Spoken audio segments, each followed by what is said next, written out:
Line Arabian dates. இப்போ அது line லயனா டே. இது தரும் ஆரோக்கியம் இயற்கையானது. லயனா பிரீமியம் டேட்ஸ். வணக்கம். செய்திச் சுருக்கம். தாவேக அரசின் முதல் பட்ஜெட்டை தாக்கல் செய்தார் மரிய வில்சன். தாவேக அரசு மே 10 பொறுப்பேற்றது. இதையடுத்து 2026-27 ஆண்டுக்கான பொது பட்ஜெட்டை தாக்கல் செய்ய இன்று காலை 10 மணிக்கு தமிழக பட்ஜெட் கூட்டத்தொடர் கூடியது. நடப்பு நிதியாண்டுக்கான பட்ஜெட்டை நிதியமைச்சர் மரிய வில்சன் தாக்கல் செய்து பேசியதாவது: ஆட்சிக்கு வந்த 3 மாதங்களில் ஏராளமான சாதனைகளை முதல்வர் விஜய் படைத்துள்ளார். தாவேகாவின் வெற்றி ஒரு தனிப்பட்ட வெற்றி அல்ல, தமிழக மக்களின் வெற்றி. பல்வேறு சூழ்ச்சிகளை எதிர்த்து ஜனநாயகனாக இந்த சபையில் நமது முதல்வர் அமர்ந்துள்ளார். 2036க்குள் 1.5 டிரில்லியன் பொருளாதாரத்தை அடைவதே இலக்கு. கடந்த 5 ஆண்டுகளில் கடன் 2 மடங்காக உயர்ந்துள்ளது. அனைத்து தரப்பினரையும் உள்ளடக்கிய வளர்ச்சியே அரசின் லட்சியம். டெண்டர்களில் வெளிப்படைத்தன்மையை தாவேக அரசு கொண்டு வந்துள்ளது. மதுபான உற்பத்தி ஆலைகளுக்கான சிறப்பு கட்டணம் மூலம் அரசுக்கு கூடுதலாக 1000 கோடி ரூபாய் வருவாய் கிடைக்கும் என்று எதிர்பார்க்கப்படுகிறது. பல்வேறு சீர்திருத்த நடவடிக்கை மூலம் அரசுக்கு 15,000 கோடி ரூபாய் கூடுதலாக கிடைக்க வாய்ப்புள்ளது. மாநிலத்தின் வருவாயை அதிகரிக்க வருவாய் மேம்பாட்டுக் குழுவை விரைவில் அரசு அமைக்கவுள்ளது என்று மரிய வில்சன் பேசினார். வேளாண் துறைக்கான தனி பட்ஜெட் நாளை தாக்கல் செய்யப்பட உள்ளது. வேளாண் அமைச்சர் வினோத் பட்ஜெட் தாக்கல் செய்ய தயாராகியுள்ளார். முதல்வர் விஜய் ஒப்புதல் பெற்று பட்ஜெட்டுக்கு இறுதி வடிவம் கொடுக்கப்பட்டுள்ளது. பள்ளிக்கல்வித்துறைக்கு ரூபாய் 44,527 கோடி ஒதுக்கீடு. தமிழக சட்டசபையில் 2026-27 நிதியாண்டுக்கான பொது பட்ஜெட்டை நிதியமைச்சர் மரிய வில்சன் தாக்கல் செய்தார். அதில் பள்ளிக்கல்வித்துறைக்கு 44,527 கோடி ரூபாயும், சிறப்பு திட்ட செயலாக்கத்துறைக்கு ரூபாய் 17,150 கோடி, வெற்றி மடிக்கணினி திட்டத்திற்கு ரூபாய் 2,000 கோடி ஒதுக்கீடு செய்யப்படும். 2031ஆம் ஆண்டுக்குள் 5 லட்சம் இளைஞர்களுக்கு செயற்கை நுண்ணறிவு திறன் பயிற்சி அளிக்கப்படும். அரசு பள்ளிகளில் 11ஆம் வகுப்பு படிக்கும் 5 லட்சம் மாணவர்களுக்கு ஹெல்மெட், வாட்டர் பாட்டிலுடன் நவீன சைக்கிள் வழங்க ரூபாய் 277 கோடி நிதி ஒதுக்கீடு செய்யப்படும். தொழிலாளர் நலன் மேம்பாட்டுத்துறை ரூபாய் 2,022 கோடி ஒதுக்கப்படுகிறது. தமிழகத்தில் 10 ஒலிம்பிக் சிறப்பு மையங்கள் ரூபாய் 50 கோடி செலவில் அமைக்கப்படும். தேசிய அளவில் சிறந்து விளங்கும் 500 வீரர்களுக்கு நிதியுதவி வழங்கப்படும். தமிழ்நாடு கிராமிய விளையாட்டுப் போட்டிகளுக்கு ரூபாய் 42 கோடி ஒதுக்கீடு செய்யப்படுகிறது. திருமணமாகும் பெண்களுக்கு 8 கிராம் தங்கம், ஒரு பட்டுப் புடவை வழங்கும் அண்ணன் சீர் திட்டத்திற்கு ரூபாய் 812 கோடி ஒதுக்கப்படும். விளையாட்டுத் துறைக்கு ரூபாய் 1,051 கோடி ஒதுக்கீடு செய்யப்படுகிறது என நிதியமைச்சர் மரிய வில்சன் அறிவித்துள்ளார். ரெப்போ வட்டி விகிதத்தில் மாற்றமில்லை. ஆர்பிஐ வங்கிகளுக்கு ரிசர்வ் வங்கி வழங்கும் கடன்களுக்கான வட்டி விகிதம் ரெப்போ வட்டி விகிதம் எனப்படும். 2 மாதங்களுக்கு ஒருமுறை கூடும் ரிசர்வ் வங்கி அதிகாரிகள் ரெப்போ வட்டி விகிதம் குறித்து விவாதிப்பர். அதன்பின் வட்டி விகிதம் குறித்த அறிவிப்பு வெளியாகும். இந்நிலையில் ரெப்போ விகிதம் குறித்த அறிவிப்பு இன்று வெளியானது. அதில் எந்த மாற்றமும் இன்றி 5.25 என்ற விகிதத்திலேயே தொடரும் என ஆர்பிஐ கவர்னர் சஞ்சய் மல்ஹோத்ரா அறிவித்துள்ளார். ரெப்போ வட்டி விகிதத்தில் எந்த மாற்றமும் இல்லாததால் வீடு, வாகனங்களுக்கான வங்கிக் கடன் வட்டியும் எந்தவித மாற்றமும் இன்றி தொடரும் என எதிர்பார்க்கப்படுகிறது. 2026-2027 ஆண்டுக்கான ஜிடிபி வளர்ச்சி கணிப்பு 6.6 6.7 உயர்ந்துள்ளது. முதல் காலாண்டிற்கான பணவீக்க கணிப்பு 5.1 இருக்கும் என எதிர்பார்க்கப்பட்டது. அது தற்போது 5 குறைந்துள்ளதாகவும் ஆர்பிஐ அறிவித்துள்ளது. வாகனங்களுக்கு பெட்ரோல் போட இன்சூரன்ஸ் கட்டாயமாக்குங்க. மத்திய அரசுக்கு சுப்ரீம் கோர்ட் அறிவுரை. வாகனங்களுக்கான இன்சூரன்ஸ் தொடர்பாக நேஷனல் இன்சூரன்ஸ் கம்பெனி சார்பில் தாக்கல் செய்யப்பட்ட வழக்கு விசாரணையின் போது சுப்ரீம் கோர்ட் நீதிபதிகள் சஞ்சய் கரோல் மற்றும் பிரசாந்த் குமார் மிஸ்ரா அடங்கிய அமர்வு அதிரடி உத்தரவு பிறப்பித்துள்ளது. இந்த விவகாரத்தில் சில முக்கிய நடைமுறைகளை பின்பற்றும்படி மத்திய அரசுக்கு கோர்ட் பரிந்துரைத்துள்ளது. நம் நாட்டில் சாலைகளில் இயங்கும் 56% வாகனங்களுக்கு இன்சூரன்ஸ் இல்லை. இதனால் சாலை விபத்துகளில் பாதிக்கப்பட்ட பலர் உரிய நேரத்தில் இழப்பீடு பெற முடியாமல் நீண்டகால சட்ட நடவடிக்கைகளை எதிர்கொள்ள வேண்டிய நிலை உள்ளது. எனவே வாகன இன்சூரன்ஸுடன் எரிபொருள் விரிவாக்கத்தை இணைக்கும் முன்னோடி திட்டத்தை சாலை போக்குவரத்து மற்றும் நெடுஞ்சாலைகள் அமைச்சகத்துடன் இந்திய காப்பீட்டு ஒழுங்குமுறை மற்றும் மேம்பாட்டு ஆணையம் இணைந்து உருவாக்க வேண்டும். ஒரு வாகனத்திற்கு செல்லுபடியாகும் வகையிலான இன்சூரன்ஸ் இல்லை என்றால் அது புதுப்பிக்கப்படும் வரை பெட்ரோல் நிலையங்களில் எரிபொருள் மறுக்கப்பட வேண்டும். அனைத்து வாகனங்களுக்கும் 3ஆம் தரப்பு காப்பீட்டை கட்டாயமாக்கும் மோட்டார் வாகன சட்டத்தின் பிரிவு 146 உறுதி செய்ய வேண்டும்.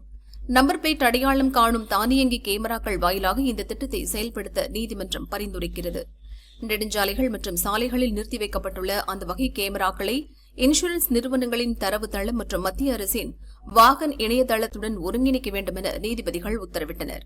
இதன் மூலம் பெட்ரோல் பங்குகளுக்கு வரும் வாகனங்களுக்கு செல்லத்தக்க இன்சூரன்ஸ் உள்ளதா என்பதை முன்கூட்டியே அறிய முடியும்.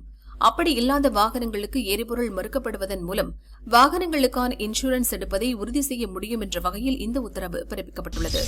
பேச்சு நடத்திய ஜெயராம் ரமேஷிடம் கனிமொழி சொன்ன வார்த்தை: மசோதாவுக்கு எதிராக திமுக ஓட்டளிக்குமா?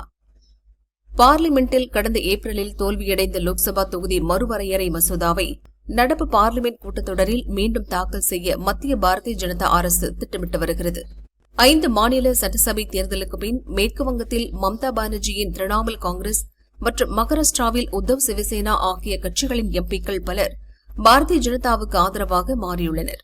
இதனால் லோக்சபாவில் பாரதிய ஜனதா தலைமையிலான தேசிய ஜனநாயக கூட்டணியின் பலம் 318 உயர்ந்துள்ளது.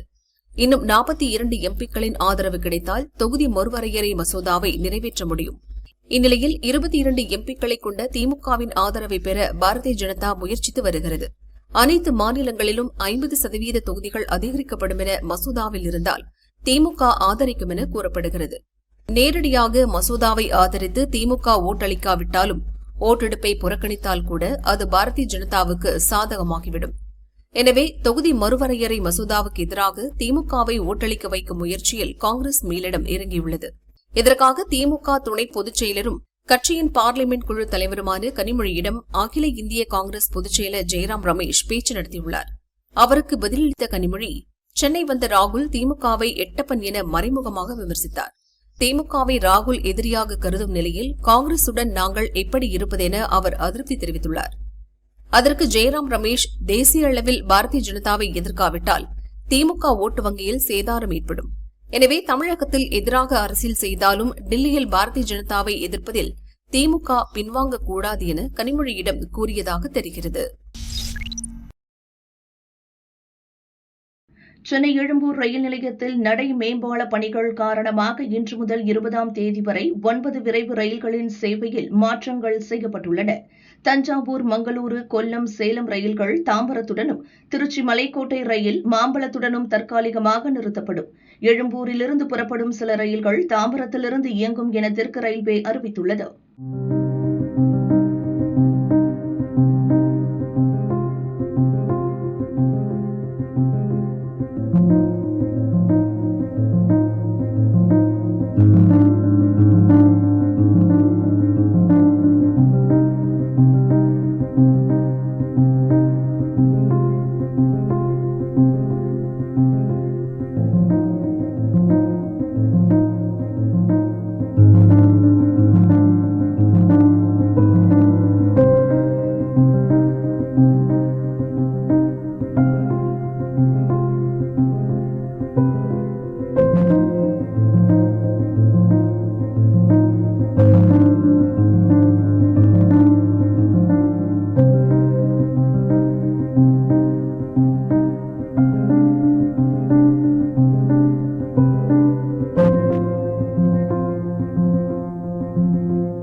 தங்கம் விலை அதிரடி உயர்வு.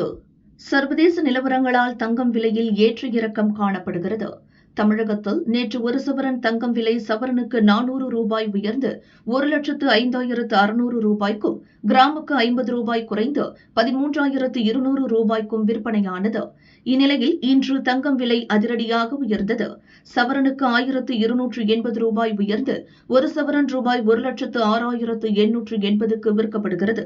கிராமுக்கு ரூபாய் 160 உயர்ந்து 1 கிராம் ரூபாய் 13,360க்கு விற்பனையாகிறது. வெள்ளி விலை கிராமுக்கு ரூபாய் 5 உயர்ந்து ரூபாய் 240க்கு விற்பனை செய்யப்படுகிறது. 1 கிலோவுக்கு 5,000 ரூபாய் உயர்ந்து 2,40,000 ரூபாய்க்கு விற்பனை செய்யப்படுகிறது. ஹார்முஸில் விரைவில் அமைதி. கச்சா எண்ணெய் விலை சரிவு. ஈரான் அமெரிக்கா இடையிலான போரால் மேற்காசியாவில் பதற்றம் தணிந்தபாடில்லை. சரக்கு கப்பல்கள் ஹார்முஸ் ஜலசந்தியை கடப்பதில் ஏற்பட்ட சிக்கலால் சர்வதேச சந்தையில் கச்சா எண்ணெய் விலை கிடுகிடுவென உயர்ந்தது. இந்த நிலையில் ஈரானுடனான போரை முடிவுக்கு கொண்டுவரவும் ஹார்முஸில் சகஜ நிலையை திரும்ப செய்யவும் அமெரிக்க அதிகாரிகள் தீவிர பேச்சுவார்த்தையில் ஈடுபட்டுள்ளனர். ஹார்முஸ் ஜலசந்தியில் விரைவில் இயல்பு நிலை திரும்பும். சரக்கு கப்பல்கள் எந்தவித அச்சுறுத்தலும் இல்லாமல் பயணிக்க தீவிர நடவடிக்கை மேற்கொள்ளப்பட்டுள்ளது என அமெரிக்க வெளியுறவு அமைச்சர் மார்க்கோ ரூபியோ கூறினார். அவரின் இந்த பேச்சால் கச்சா எண்ணெய் விலை கிடுகிடுவென சரிவை கண்டுள்ளது. பேரலுக்கு 5% விலை குறைந்து $76 குறைவாக விற்பனையாகிறது. இதன் மூலம் கடந்த 3 வாரங்களில் இல்லாத அளவுக்கு கச்சா எண்ணெய் விலை சரிவை கண்டுள்ளது.